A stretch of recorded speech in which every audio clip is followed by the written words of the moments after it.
মাগুরার হাসপাতালে বেড়েছে ঠান্ডাজনিত রোগীর সংখ্যা। এ বিষয়ে বিস্তারিত জানাতে আমাদের সাথে যুক্ত হচ্ছেন সহকর্মী জয়ন্ত জোয়ারদার। মাগুরাতে শীতজনিত কারণে কিন্তু শিশু রোগীর সংখ্যা বেড়েছে। সেই সাথে কিন্তু বয়স্ক রোগীর সংখ্যাও কিন্তু বেড়েছে। আমি মাগুরা সদর হাসপাতালে শিশু ওয়ার্ডে দাঁড়িয়ে রয়েছি। আমি এখানে রিয়া বিশ্বাসের সাথে আমি কথা বলেছিলাম। তিনি যেটা বলছিলেন যে কিন্তু মাগুরাতে কিন্তু এই মুহূর্তে শিশু রোগীর সংখ্যা কিন্তু হাসপাতালে ভর্তি রয়েছে কিন্তু শতাধিক, এবং সেখানে কিন্তু ডায়রিয়া এবং শ্বাসকষ্টজনিত জ্বর ঠান্ডা কাশি নিয়ে শিশুরা কিন্তু হাসপাতালে ভর্তি রয়েছেন, এবং সেখানে সেই সাথে কিন্তু বয়স্ক রোগীর সংখ্যাও কিন্তু রয়েছে। তবে আমি সদর হাসপাতালের শিশু ওয়ার্ডের চিত্রের কথা যদি একটু বলি, এখানে কিন্তু ৪৫টি বেড রয়েছে। এখানে কিন্তু রোগীর সংখ্যা রয়েছে প্রায় ১০০-র উপরে। পাশাপাশি কিন্তু এখানে গতকাল কিন্তু ২ জন শিশু মৃত্যু হয়েছে, এমনটি বলছিলেন শিশু ওয়ার্ডের যে সকল দায়িত্বে থাকা নার্স রয়েছেন এবং যারা এখানকার ডাক্তার রয়েছেন তারা। তবে এখানে কিন্তু শিশু ওয়ার্ডের ডাক্তার সংখ্যা রয়েছে কিন্তু ৪ জন, এবং তারা কিন্তু সার্বক্ষণিক এই শিশুদের চিকিৎসা দিয়ে থাকছেন।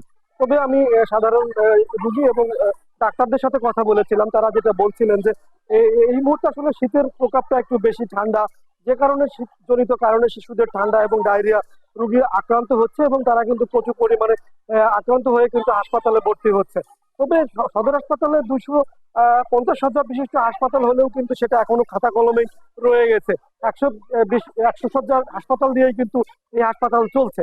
তবে সেখানে কিন্তু শিশুদের জন্য ৪৫টি বেড করা হয়েছে। সেখানে কিন্তু রোগীর সংখ্যা সবসময়ই কিন্তু শতাধিক বা ২৫০-৩০০ এরকম রোগীও কিন্তু থাকে কিছু কিছু সময়, এমনটা বলছিলেন এই হাসপাতাল কর্তৃপক্ষ। তবে হাসপাতালের তত্ত্বাবধায়ক ডক্টর মোহাম্মদ মহসিনের সাথে আমি কথা বলেছিলাম। তিনি যেটা বলছিলেন যে তারা কিন্তু সার্বক্ষণিক হাসপাতালের শিশু রোগীদের চিকিৎসার জন্য যে প্রয়োজনীয় ঔষধ এবং তাদের যে স্বাস্থ্য সেবার জন্য যে সকল উপকরণ থাকার দরকার, সেগুলো কিন্তু হাসপাতাল থেকে তারা সরবরাহ করছেন। তবে সাধারণ রোগীদের অভিযোগ রয়েছে হাসপাতালে শিশু রোগীর সংখ্যা বেশি হওয়ার কারণে কিন্তু তারা বেড পাচ্ছেন না, এবং সর্বোপরি কিন্তু সব মিলিয়ে কিন্তু এখন ঠান্ডাজনিত কারণে হাসপাতালগুলোতে শিশু রোগীর সংখ্যা বৃদ্ধি পাচ্ছে। তবে এই ছিল মাগুরা ঠান্ডাজনিত শিশু রোগীর সংখ্যা সর্বশেষ খবর।